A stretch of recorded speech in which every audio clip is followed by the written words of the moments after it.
Yourself, Ubabu Tomoyan, Ubab Sihle Ngubane, what happened with the negotiations? With the negotiations, we went into that meeting with the ANC. They're led by Fikile Mbalula and their SG, Mantashe, their National Chairperson, and of course other people that were there. So we engaged, and they were trying to convince us about the direction of the government of national unity.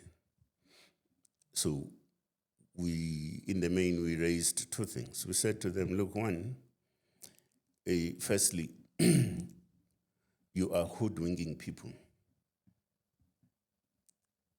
if you want people to believe that this is government of national unity. Basically, it's a guise for you to sleep with the DA.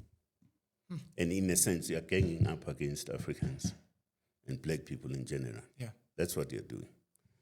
So we don't believe in that. So, but you could clearly see that they had already made up their minds, foregone conclusions have been arrived at. So even if the heavens were to crack and break, you are not going to change them. You know, they were firmly sold that it was time for them to clearly identify with a white agenda against Africans and black people in general in this country.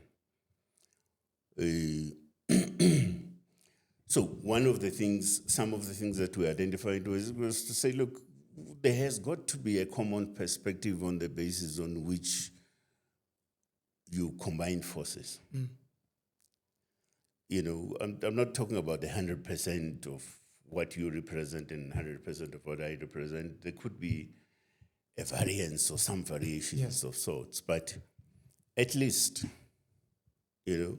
So one of the basic things is this: you are trying to deal with an age-old colonial problem, an apartheid problem of Africans having been isolated from the mainstream economic activity in this country and so on, at all various levels, be it at industrial level, you have a similar problem and so on. Now, we are then combining forces with a person that says that situation must remain like that. Yes, it's good for the market. Yeah, it's good for the market, right? Now, how do you then claim that you are representing the interests of the oppressed and the interests of the Africans and black people in general when you take that kind of posture, right?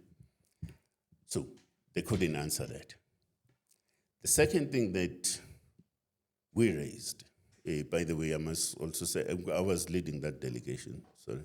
Oh, thank you, but we didn't win. But Nazama. No, it's okay. We had to try. We'll keep on trying. Yes. The second thing that we raised was there are things out here in public governance, in corporate governance, and whatever. Of course, some of us can speak with authority around those things, but we're schooled in those part of things. Yes. If you have a chief executive officer that underperforms, and perhaps not only just underperform, but dismally performs. I know exactly where you're going now, yes. No, I'm not going anywhere. I know exactly where you're going. No, I'm in the back of the park, yes, sir. Yeah, okay. Surely, you need to do something about such a situation. And convention has it that you will not continue to have, in fact, in most cases, it's both your chief executive officer as well as your board. Yes. They go. Right? Yes. So the response was, yeah, but you can't prescribe to us about our president. Yes. To which I responded and said to them, yeah, he's your president. but he's also our president. As a country. Yes. And I don't think they said whatever they said fully aware of the ramifications of what they were saying. Because I was saying, look, he's your president, we agree. Yes. But also, your president is our president because he's the president of the country. So what he does also affects us. Yes. So they went out and lied after that and said that we were putting that as a precondition. That Ramaphosa must be removed. Exactly. Otherwise, nothing. Yeah, they lied, basically, and they knew that they were lying. But we decided also deliberately that we're not going to entertain that lie. So we kept quiet. Because they pointedly asked out in that meeting whether was that a precondition, and we said no. If it was going to be a precondition, we would have stated it that it was going to be a precondition. Yes. It was a precondition. So it wasn't. We're raising it as a concern. Yes. Not just for the negotiations, but for the country as a whole. Yeah. So we're not saying, hey, look, remove this guy. We're not saying that, right? And we never said that. So they went out there and started peddling this kind of lie. But also I understand why and appreciate why. Because them coming to that meeting, it was a foregone conclusion that they were going to sleep on one bed with the Democratic Alliance against us. It was a foregone conclusion. As I said, I mean, no matter how heavens were to break, they were firmly just into this thing. This was more performative. Yeah, so basically, an excuse had to be found. So then excuse peddled out there, we needed to be seen as unreasonable people because we're making this kind of demand, which is not true, okay? Nevertheless, they promised that they were going to come back to us. They never did, up until this point. It's all right, but the principle is, in social and political developments of a nation, there shall always be a need to engage from time to time. I suspect we'll still engage at some point. Okay. In what form, in what context, I don't know. But talking is always useful in constructing a future perspective for a country. Someone from the outside would see two disgruntled men, being yourself and ex-President Jacob Zuma. Cyril Ramaphosa comes in and removes you as a minister, and the ANC, pushed by Cyril Ramaphosa, removes ex-President Jacob Zuma. It's like, no, these guys obviously have a personal vendetta. We're human. We understand. Would that have any factor? I know it's unfair to ask, and you're probably not going to give me the most honest answer, but as people on the outside that care about this country, say that, yeah. I have to ask, otherwise people will think, how manje wamyeka. Yeah, okay. Were there also personal issues to say, look, outside of the country, outside of what we're seeing with the elections from, I think, 57% to just over 40%, what you're saying about the CEO performing dismally, was there also, look, I was actually also upset because I think I was doing a good job. I should not have been removed.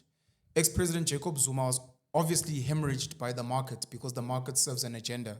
So we were also personally frustrated because we were trying to work for the African people. So we were also a bit bitter about that. And we felt he needs to be removed outside of all the other factors.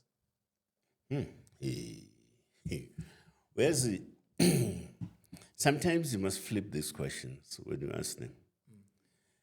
One point of flipping that could also be quite useful is to show me one minister who has always been there forever. And this is the interesting thing about about institutionalized politics, because it also angles on the most unrealistic sort of a sort of points of departures. You know, you are elected into government for a specific term. Correct. So why do you enter into it and think that you're going to be there forever? It doesn't make sense. So Yes. I'm saying this is the very same debate that also some of us argued internally within the ANC, to then say it doesn't make sense. I mean, you come and go. Yes. Because these are specific assignments. Yes. And the Constitution is very clear of the country. You serve at the pleasure and the discretion of a given president. So now, I find it easy for me because, I mean, with me, I've never held a full-time job, for an example, in my life. Never, not even once. I'm telling you, I've never, even in the days when I started off, for instance, as a trade unionist, you get elected for a specific term. Yes. And your term, you know, whether people want you or they don't want you, you go. Yes. You know, and you do something else. So it has always been, I've always been on fixed term contracts. Yes.